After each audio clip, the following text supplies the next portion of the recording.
Alors, cahier scolaire. Cahier français. Français que l'on achetait à l'époque, et regardez cette écriture.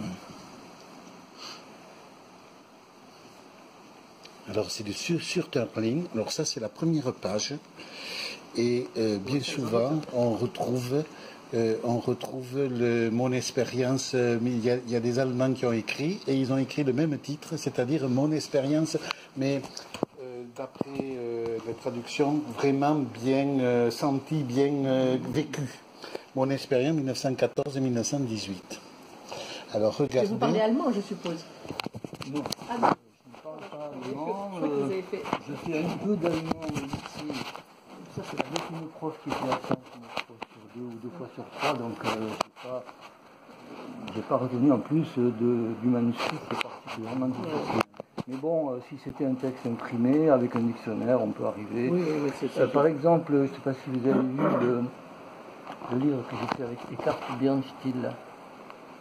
Ça s'appelle Ennemi fraternel, et c'est le grand-père de Bernstein, qui est allemand, donc, qui a combattu dans l'armée allemande, qui a été blessé et ramassé par les Français, et 2 témoignages de Français qui ont été aussi blessés, ramassés par les Allemands. Donc, voilà. Et il avait traduit lui-même le texte de son grand-père, et je trouvais que c'était un peu bizarre comme traduction, parce qu'il y avait sans arrêt le colossal qui revenait, c'est une caricature, ça. Alors j'ai vérifié, non, c'est lui qui rajoutait du colossal.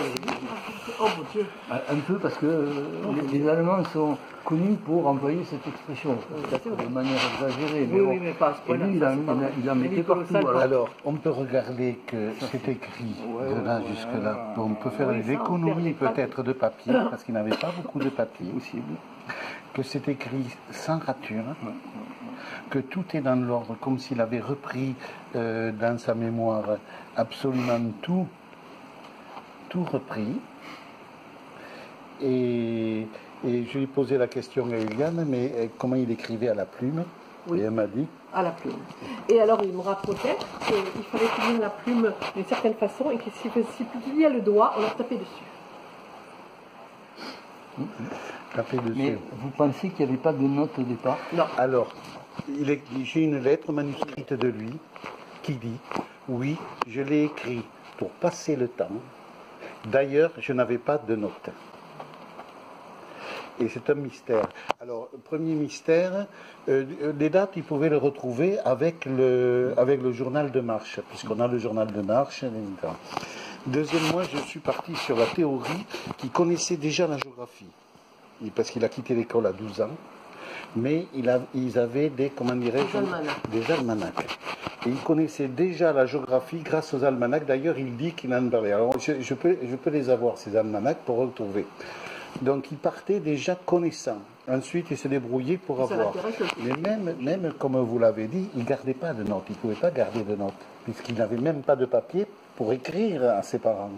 Puisqu'il fallait de l'argent, et il fallait.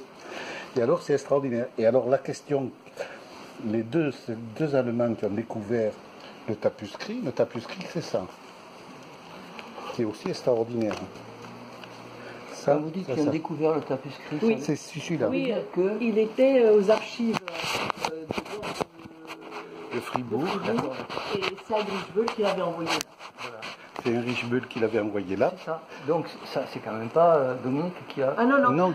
Alors, pendant la guerre, il y avait des jeunes qui venaient travailler à la ferme, des jeunes de ville, et donc ils ont trouvé ça. Et le jeune homme, il a fait un doctorat, je sais pas, de business à Columbia, aux États-Unis. Donc c'était un doctorat assez intellectuel, et il a fait ça formidable, et il a donc travaillé comme il a fait après. Il a fait 15 copies comme ça, tapé à la machine, et lui aussi sans rature.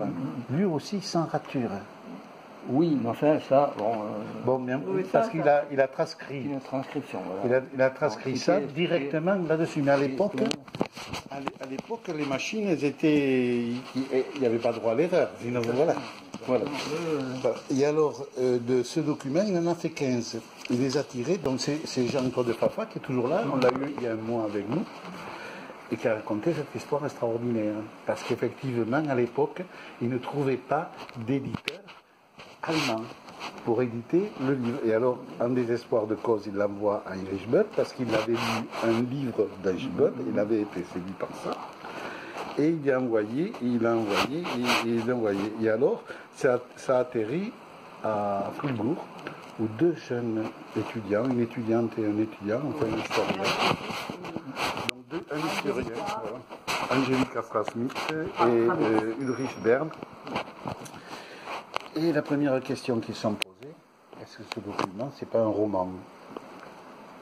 Parce que c'est pas possible qu'il y ait autant de détails et de réalité. Donc ils ont fait une recherche à Berlin et ils ont retrouvé le journal de guerre du régiment. Et ils ont vérifié que tous les noms, les officiers, etc. Mais il y avait une étude encore plus approfondie, on n'a pas pu le faire, parce qu'elle allait encore plus loin.